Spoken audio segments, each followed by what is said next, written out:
চলো এই ফুলটা আঁকানো শিখি।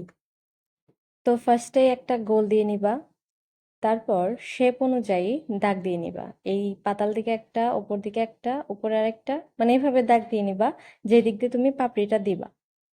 তারপরে আস্তে আস্তে পাপড়ি আঁকাই নিবা, ওই যে দাগগুলা দিলা এইগুলার উপর দিয়ে পাপড়ি আঁকিয়ে নিবা। আসলে এইভাবে বোঝানো একটু টাফ, তোমরা দেখলেই বুঝবা।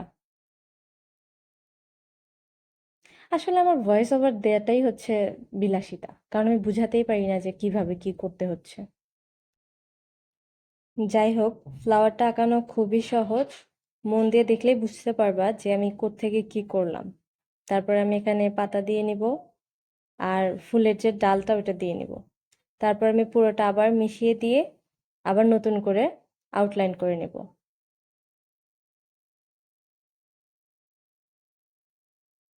তো আমার আঁকানো শেষ, আই হোপ তোমাদের ভালো লাগবে।